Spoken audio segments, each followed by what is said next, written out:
Yeah, now that we have access to the Father through Jesus, like We have access to what? To the Father through Jesus Christ. Okay. Yeah. So, we see that like the real presence in the Eucharist. Okay. See getting saved through water. All right.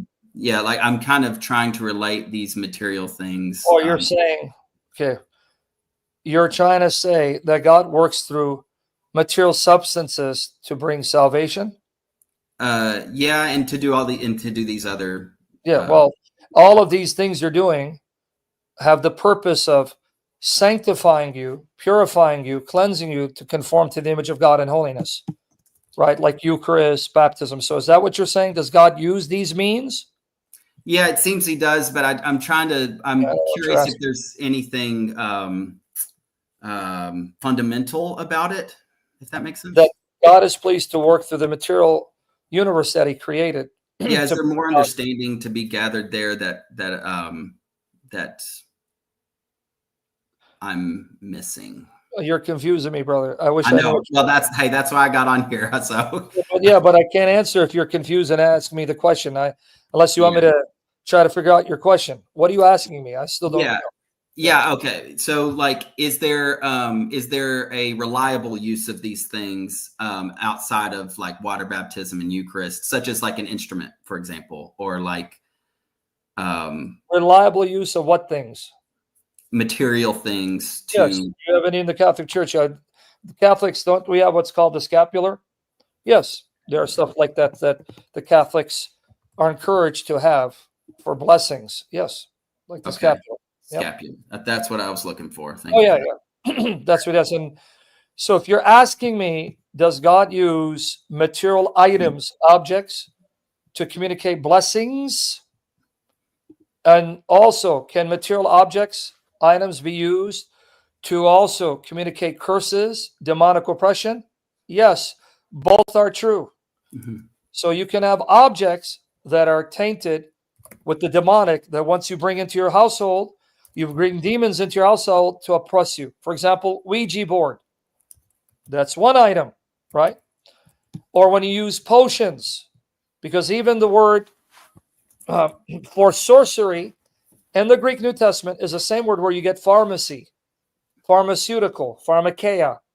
Why is the term sorcery pharmacy? Because if anyone has studied black magic or studied magic, M-A-G-I-C-K, not magic tricks cards.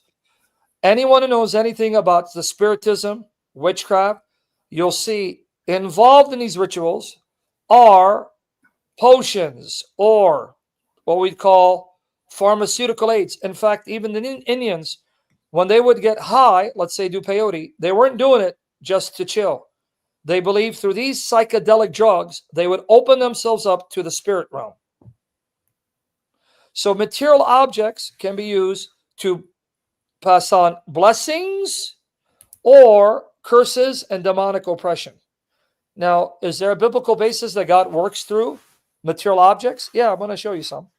Yeah, great. That God uses them. 2 Kings 13, 20, 21. Why do you think in the Eastern Orthodox or Oriental Orthodox Catholic traditions, they will visit the shrines and tombs of holy men, asking the saints whose bodies are entombed and preserved, because their souls are not there, to then intercede and pray. Why? Because here, 2 Kings 13, 20 to 21. So Elisha died, and they buried him. Now bands of Moabites used to invade the land in the spring of the year. And as the man was being buried, lo, a marauding man was seen, and the man was cast into the grave of Elisha. And as soon as the man touched the bones of Elisha, he revived and stood on his feet. So here are the bones of a dead prophet that resurrected a dead body.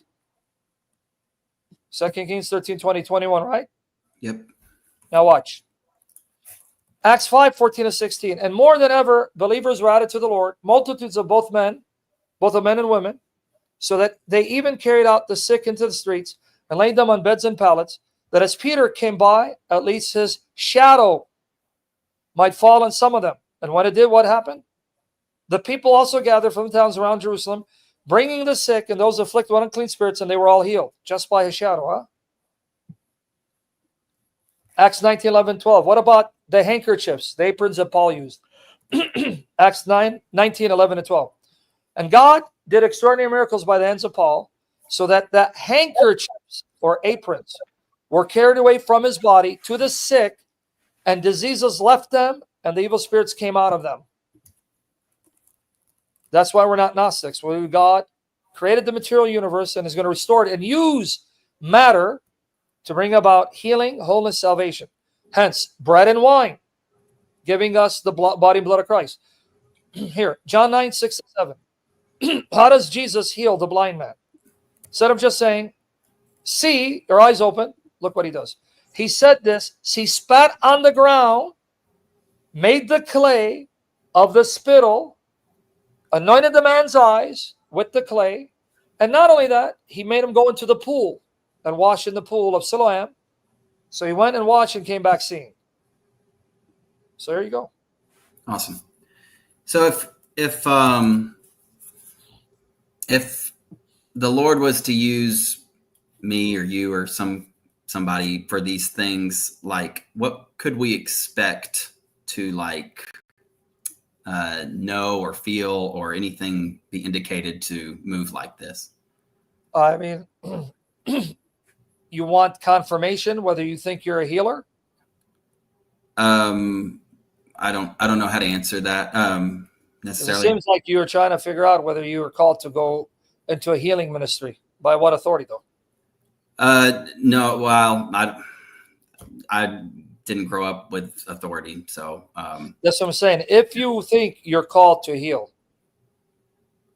my question is, how do you know that you're called if you don't have someone who's appointed as your shepherd and overseer who can make that call for you? I wouldn't pose to have anything like that. So that's the point. To know whether you have a gift, God gives you gifts to be used in the context of the church. And that's the church that God has set up with leadership that you must honor and submit to, like Hebrews 13, 17. So it's in the church that know you personally, not online community where we don't know each other. We just meet each other.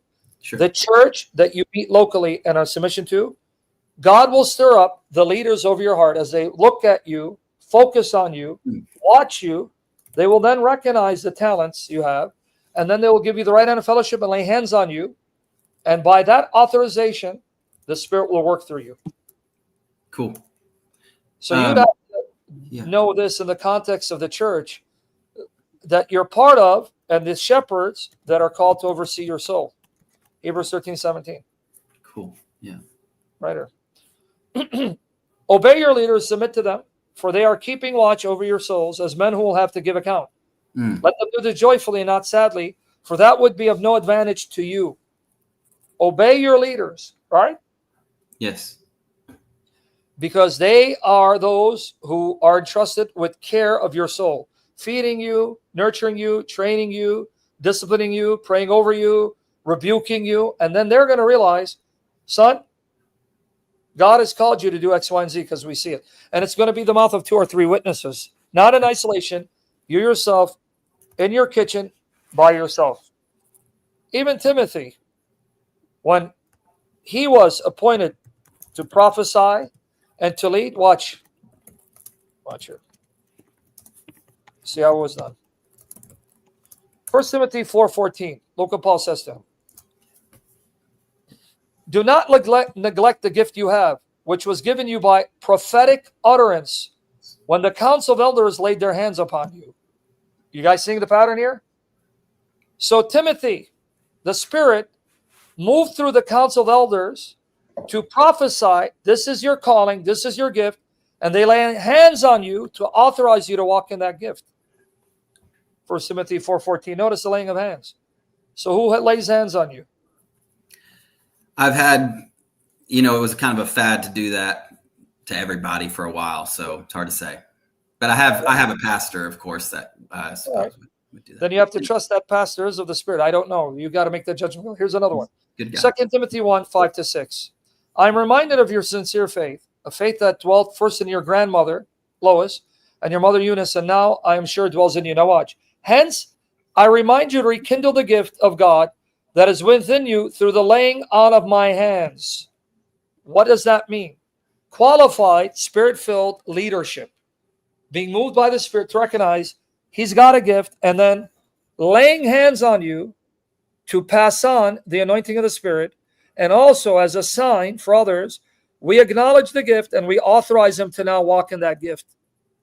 This is what the church called apostolic succession, by the way.